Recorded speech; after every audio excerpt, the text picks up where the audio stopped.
सबों को जय मसीह की new creation in Christ channel में आप सबों का स्वागत है। और हम इस समय स्टडी कर रहे हैं द बुक ऑफ लूक, लूका रचित सुसमाचार, और हम पहुंचे हैं लूका रचित सुसमाचार के 22वें अध्याय में। और आज 22वें अध्याय में हम देखेंगे कि किस प्रकार से प्रभु यीशु मसीह ने गेत्सेमनी के बाग में जब वो गए तो क्या क्या वहाँ पे इंसिडेंट्स हुआ। और ये पाया जाता है लूका 22 के 39 से लेके 46 तक, और साथ ही ये पाया जाता है मत्ती 26-36 से लेके 40 तक में, और मरकुस 14-32 से लेके 42 तक में। और इन तीनों जगह में जबकि पाया जाता है, और तीन जगह इम्पोर्टेंट ये मैं जो आज की स्टडी लेने जा रहे हैं हम देखने जा रहे हैं वो मैं मत्ती रचित सुसमाचार से इसकी स्टडी हम देखेंगे, क्योंकि उसमें ज़्यादा क्लैरिटी के साथ एक्सप्लेनेशन किया गया है प्रभु यीशु मसीह के गेत्सेमनी के एक्सपीरियंस को। और ये आइए हम देखें। मैं आपके सामने मत्ती 26 का 36 पढ़ रहा हूँ। तब यीशु अपने चेलों के साथ गेत्सेमनी नामक एक स्थान में आया और अपने चेलों से कहने लगा, यहीं बैठे रहना और जब तक मैं वहाँ जाकर प्रार्थना करूँ।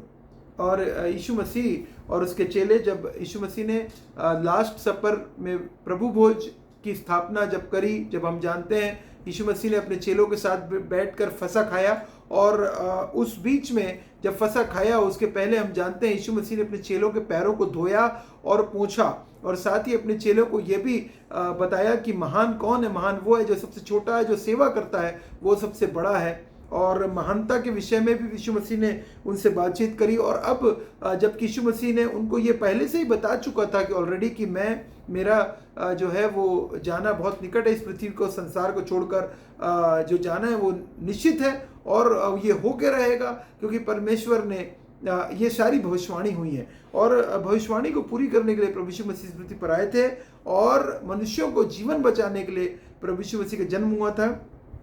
और यहाँ पे यीशु ने अपने चेलों के साथ गेत्सेमनी नामक स्थान में जब लेकर गए तो उनको कहा यहाँ बैठे रहना और मैं जाकर प्रार्थना करूँ। यीशु मसीह प्रार्थना करना चाहते थे। देखिए प्रॉब्लम के टाइम पे उसके पहले का था, यीशु मसीह के क्रूसीफिक्शन के पहले ये गेत्सेमनी के बाग में यीशु मसीह प्रार्थना करने के लिए जा रहे हैं। तब वह पतरस और जब्दी के दोनों पुत्रों को साथ ले गया और उदास और व्याकुल होने लगा। और यहाँ पे देखिए बहुत इंपॉर्टेंट इंसिडेंस होने जा रहा है। यीशु मसीह का क्रूसीफिक्शन गुड फ्राइडे नेक्स्ट डे को है, और यीशु मसीह थर्सडे नाइट में अपने चेलों के साथ हैं। और यीशु मसीह अपने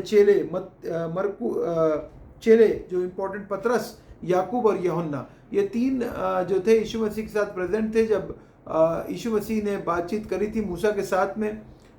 तब ये तीन यीशु मसीह के साथ में ही थे, वहाँ पे उस पहाड़ पर साथ में थे, और उन्होंने यीशु मसीह का रूपांतर होते देखा था। रूपांतर रूप चेंज हुआ था यीशु मसीह का सफ़ेद कपड़ों से, जिसको कि एक्सप्लेन किया गया था कि कोई भी एक धोबी भी उस कपड़े को उतना साफ नहीं कर सकता था। यीशु मसीह आज उन तीन चेलों को लेकर, जब सारे चेले एक साथ बैठे, तीन चेलों को लेकर स्पेशल और आगे जाकर प्रार्थना करने के लिए लेके जा रहे हैं। और यहाँ पे उदास, यहाँ पे दो एक्सप्लेन कर रहा है यीशु मसीह के उस समय के नेचर को, और वो है, पहला नेचर है उदास, दूसरा व्याकुल। दो नेचर शो कर रहे हैं यीशु मसीह को। हम जानते हैं कि 100% मैन और 100% परमेश्वर के बेटे हैं। तो क्या यीशु मसीह को भूख नहीं लगी? यीशु मसीह को भूख लगी। क्या यीशु मसीह को प्यास नहीं लगी? यीशु मसीह को प्यास लगी। क्या जब यीशु मसीह 40 दिन तक बियाबान में भटकते रहे उसके बाद उनको भूख लगी और वो उन्होंने खाने के लिए चाहा, तब शैतान उनके पास आके परीक्षा लिया। और यहाँ पे यीशु मसीह उदास हो रहे हैं। और क्या यीशु मसीह हमेशा दिन भर बस खुश रहे? हाँ, नहीं। यहाँ पे बाइबल कह रही है यीशु मसीह उदास हुए। क्यों उदास थे? क्योंकि यीशु मसीह का क्रूसीफिक्शन नेक्स्ट डे होने वाला था, और वो उनकी दूरी परमेश्वर के साथ में कुछ समय के लिए होने वाली थी। उदास थे यीशु मसीह, और वो तकलीफ झेलने वाले थे, वो दुख झेलने वाले थे, और ये उदासी और व्याकुल होने लगा, और व्याकुल हो रहे थे यीशु मसीह। ये ह्यूमन लिमिटेशंस को दिखाता है कि जो मनुष्य है उसको भूख लगती है, प्यास लगती है, वो रोना आता है, हंसना आता है, और सारे पार्ट ऑफ द लाइफ हैं। और ये हर मनुष्य का जैसे शरीर कार्य करने के लिए परमेश्वर ने बनाया वैसे ही कार्य करता है। जब डर लगने का होता है कोई भी चीज़ों को लेके तो डर लगता है, स्वाभाविक है। अगर आपके पीछे अगर सोच के देखिए कि आपके पीछे कोई गाड़ी आ रही है, कोई ट्रक आ रही है और आपको ओवरटेक करना चाह रही है और रोड बहुत सक्रिय है आपकी गाड़ी को, तो आपको थोड़ा सा डर लगेगा। आप किनारे हो जाएंगे, बड़ी गाड़ी है, पता नहीं क्या होगा, आप किनारे हो जाएंगे थोड़ा सा। और उसका डोर का होना इंपॉर्टेंट है। अगर आप उस चीज़ को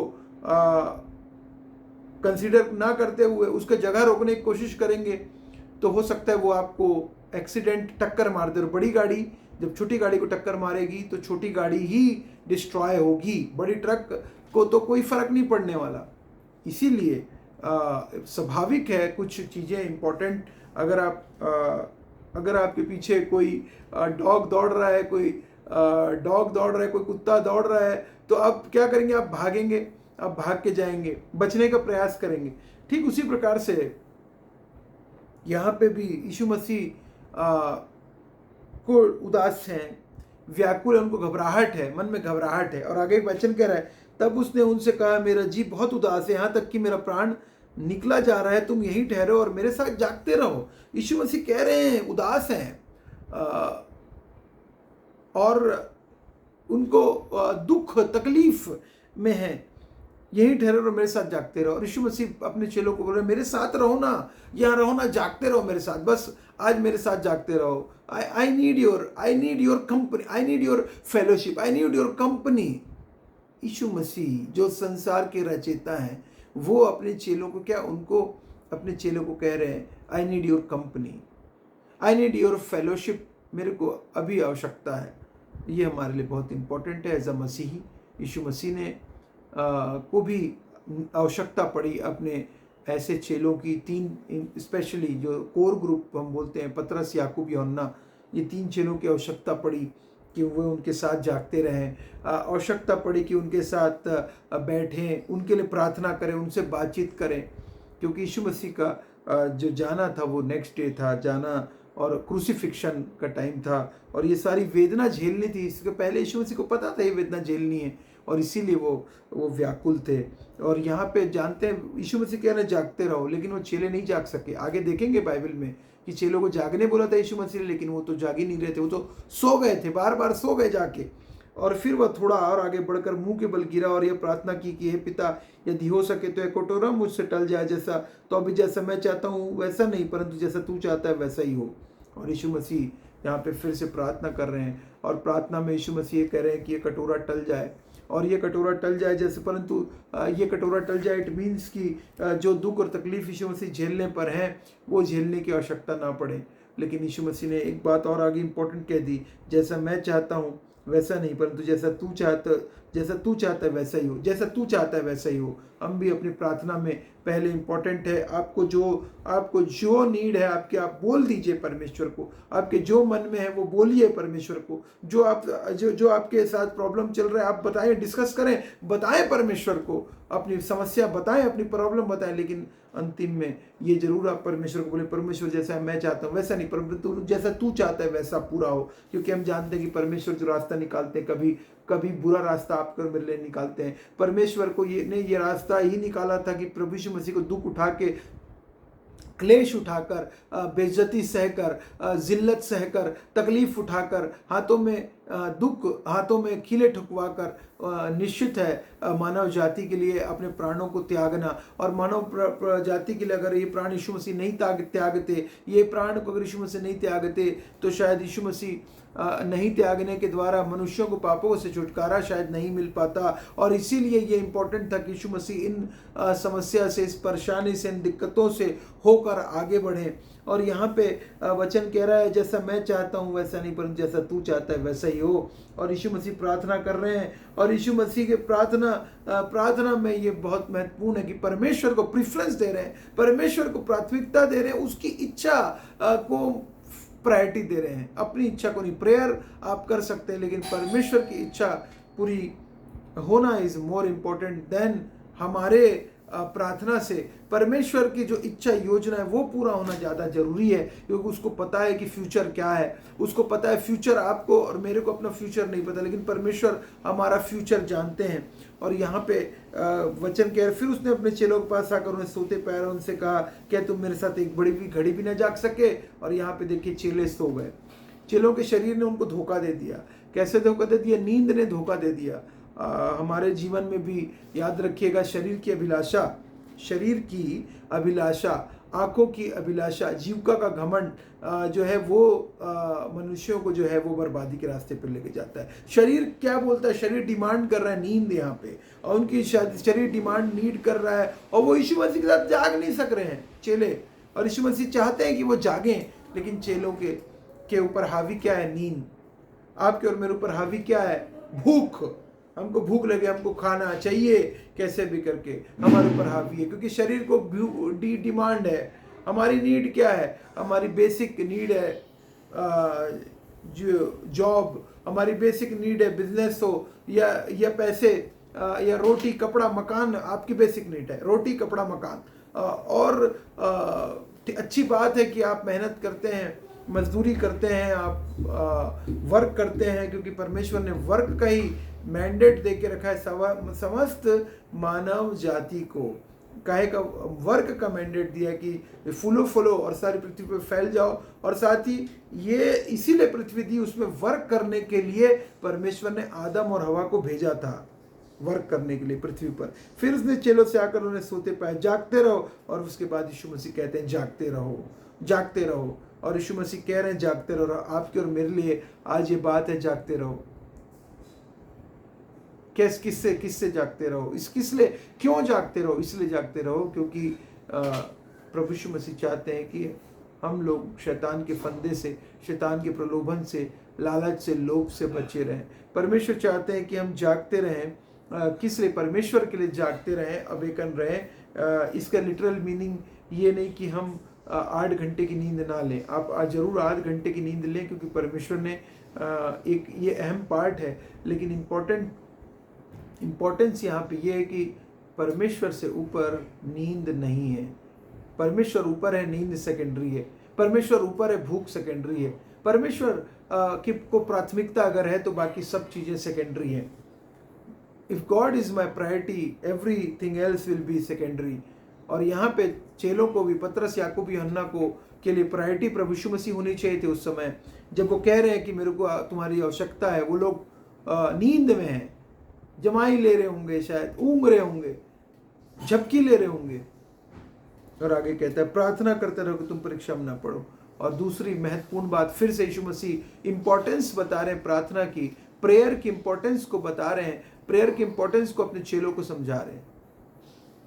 प्रार्थना करो कि तुम परीक्षा में, प्रार्थना करते रहो कि तुम परीक्षा में ना पड़ो। प्रार्थना करना इंपॉर्टेंट है हमारे जीवन के लिए कि हम परीक्षा में ना पड़े।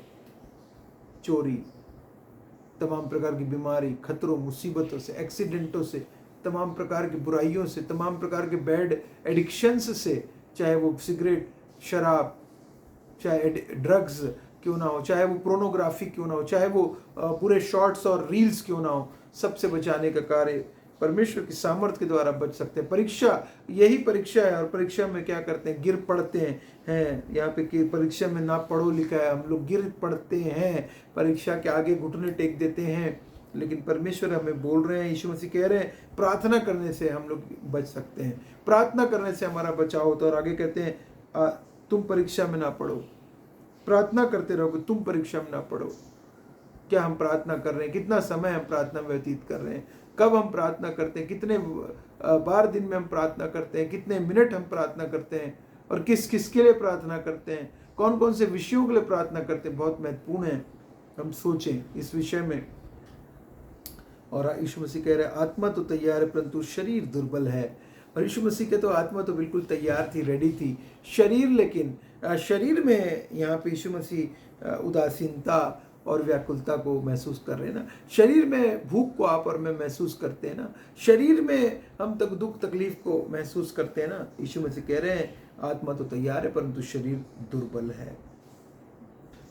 शरीर धोखा दे सकता है आपको, इसीलिए अपने आप को परमेश्वर को, अपने शरीर को अर्पित करें। इसलिए अपने आप को जीवित भावता हुआ बलिदान करके परमेश्वर के सन्मुख अर्पण करो। बाइबल कह रही है अपने आप को जीवित भावता हुआ बलिदान करके चढ़ा दो, यही तुम्हारी आत्मिक सेवा है। बाइबल बोल रही है, बाइबल बोल रही है, बाइबल कह रही है प्रार्थना करते रहो।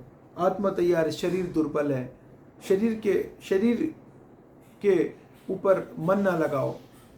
शरीर पर मन लगाना तो मृत्यु है। बाइबल कह रही है शरीर से हम लोग क्रियाओं, आत्मा से शरीर की क्रियाओं को मारोगे तो जीवित रहोगे, परंतु अगर हम लोग शरीर के अभिलाषा के अनुसार चलेंगे तो हम लोग हार जाएंगे। We will lose the battle, will lose and शैतान विल विन। अगर हम शरीर के अनुसार चलना प्रारंभ कर दे तो शरीर दुर्बल है, आत्मा तैयार है। आत्मा आपकी मेरी प्रभावशाली है शरीर में। इसीलिए टेम्पटेशन को जगह ना दें। टेम्पटेशन, लोभ को, लालच को आप 1 मिनट के लिए भी ना आने दें। 1 सेकंड के लिए भी कोई बुरे रॉन्ग वीडियोस ना देखें। 1 मिनट के लिए भी आप, 1 बार के लिए भी आप शराब का सेवन ना करें। 1 बार भी आप सिगरेट को ना हाथ लगाएं, गुटखे को हाथ ना लगाएं, मादक वस्तुओं का उपयोग ना करें। 1 बार भी आप यूज ना करें। 1 बार अगर शरीर उसकी डिमांड करेगा, शरीर बार बार मांगेगा। और वही होता है ना, जब एडिक्शन हो जाता है, एडिक्शन तो उसी को तो बोलते हैं कि जो ड्रग्स एडिक्टेड होते हैं वो लोगों को एक बार एडिक्शन लगने के बाद वो लोगों को बार बार उसकी तलब होती, बार बार उसकी क्रेविंग होती है, और वो चाहते हैं कहीं ना कहीं से मिल जाए, कैसे भी मिल जाए। तो हम लोग जो है इसको लेंगे, चाहे हमारा घर बार बिक जाए, सब खत्म हो जाए, भीख मांग के लेंगे, लेकिन लेंगे। ये मेंटलिटी आ जाती है। वही मेंटलिटी कब आ जाती है?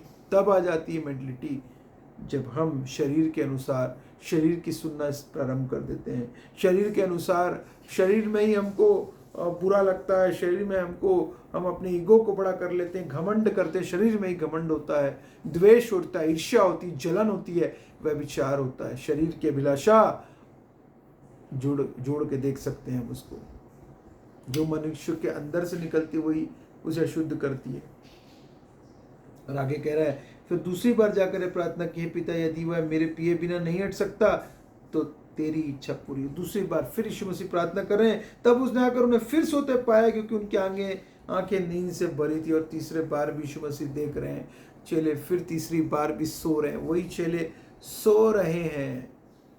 और बाइबल कह रही है उन्हें छोड़कर वह फिर चले गया और उन्हीं शब्दों में फिर तीसरी बार प्रार्थना की। तीसरी बार प्रार्थना करी। चेले सो रहे हैं, यीशु मसीह 3 बार प्रार्थना कर रहे हैं एक ही विषय के लिए कि कटोरा टल जाए। एक ही विषय के लिए यीशु मसीह बार बार प्रार्थना कर रहे हैं। कि कैसी प्रेयर करें? शॉर्ट प्रेयर कर रहे होंगे यीशु मसीह। आपके और मेरे लिए भी इंपॉर्टेंट है कि हम भी प्रेयर करें, कंटिन्यू प्रेयर करें, रिपीटेशन आप कर सकते हैं प्रेयर की। यीशु मसीह यहाँ पे 3 बार एक ही विषय के लिए प्रार्थना करते दिख रहे हैं। जब उनके प्रॉब्लम उनके ऊपर है, जब समस्या और जब क्राइसिस है, सबसे बड़ा क्राइसिस है। अगर हम एक ह्यूमन पॉइंट ऑफ व्यू से देखें तो एक क्राइसिस था। ह्यूमन पॉइंट ऑफ व्यू से तो यीशु मसीह को मृत्यु सहनी थी। मनुष्यों के प्रोस्पेक्टिव से मैं बात कर रहा हूँ, मनुष्यों के प्रोस्पेक्टिव से, लेकिन परमेश्वर के प्रोस्पेक्टिव से ये अनंत काल तक के लिए जीवन लेकर आने वाला था। और यहाँ पे गेत्सेमनी के बाद में यीशु मसीह रिपीटेड प्रेयर करके हमारे लिए कि हम भी लगातार प्रार्थना में लगे रहो। बाइबल कहती है प्रे फर्वेंटली, प्रे कंटिन्यूअली, लगातार प्रार्थना करते रहो, प्रार्थना में लगे रहो। इसीलिए बाइबल कह रही है यीशु मसीह ने भी वही किया। यीशु मसीह ने प्रार्थना किया, अपने चेलों के लिए प्रार्थना किया, अपने चेलों के लिए प्रार्थना किया, अपने लिए प्रार्थना किया, अपने शरीर के लिए प्रार्थना किया यीशु मसीह ने कि शरीर, आत्मा तो तैयार है, शरीर तो दुर्बल है। यीशु मसीह ने उन सब विषयों के लिए प्रार्थना किया होगा। सोच के देखिए, तभी चेले सो रहे हैं, चेले सो रहे हैं। यीशु मसीह ने ये कटोरा टल जाए इसलिए नहीं कहा कि यीशु मसीह डरते थे मृत्यु से, परंतु इसलिए क्योंकि यीशु मसीह ने कहा ना, हे मेरे परमेश्वर तूने मुझे क्यों छोड़ दिया। परमेश्वर ने प्रभु यीशु मसीह को छोड़ दिया था कुछ समय के लिए। क्यों? क्योंकि जो अगर नहीं छोड़, पाप आ गया था यीशु मसीह के अंदर, और पाप के आने के द्वारा परमेश्वर और पाप साथ साथ नहीं चल सकते थे। पाप की मजदूरी मृत्यु है। और पाप आ गया था, इसलिए इम्पोर्टेंट था। और आगे कह रहे हैं परंतु ये जान लो कि यदि घर का स्वामी जानता होता, और यहाँ पे बाइबल कह रही है, यहाँ पे अगर हम देखें, इसलिए जागते रहो क्योंकि तुम नहीं जानते कि तुम्हारा प्रभु किस दिन आएगा, हमको नहीं पता। और आगे कह रहे हैं परंतु जान लो कि घर का स्वामी जानता होता कि चोर किस पर आएगा, जागता रहता और अपने घर में सेंध लगने जाते हैं। इसलिए तुम भी तैयार रहो, क्योंकि जिस घड़ी के विषय में तुम सोचते भी नहीं उसी घड़ी मनुष्य का पुत्र आ जाएगा। और यीशु मसीह ने ये बात हमको मत्ती 24:42-43 में भी कह रही है, बाइबल कह रही है क्लियरली। और यहाँ पे उसके बाद बाइबल हम देख रहे हैं उसके बाद क्या हुआ, और उन्हें छोड़कर वह फिर चला गया। और तीसरे तब उसने चेलों के पास आकर उनसे कहा, आप सोते रहो और विश्राम करो, देखो घड़ी आ पहुंची है और मनुष्य का पुत्र पापियों के हाथ पकड़वाया जाता है। उठो चलें, देखो मेरे पकड़ाने वाले निकट आ पहुंचा है। और यीशु मसीह ने यहाँ पे अपने चेलों के सामने क्लियरली यहाँ पे बता दिया तीसरी बार के बाद कि किस प्रकार से प्रभु यीशु मसीह हमारे पापों के लिए मरने के लिए तैयार थे, रेडी थे। और यहाँ पे 3 बार जब प्रार्थना करी, ऊंचे शब्दों से पुकार कर आंसू बहा कर उसकी मृत्यु से बचा सकता था, प्रार्थना की, विनती की। और अगर हम देखें कि यीशु मसीह कैसे परमेश्वर की सब बात को मानते थे, तो हम देखेंगे यूहन्ना 4:34। ये अगर हम देखें यूहन्ना 4:34 बाइबल कह रही है, मैं पढ़ दूंगा। यीशु ने उनसे कहा, मेरा भोजन यह है कि अपने भेजने वाले की इच्छा के अनुसार चलूं और उसका काम पूरा करूं।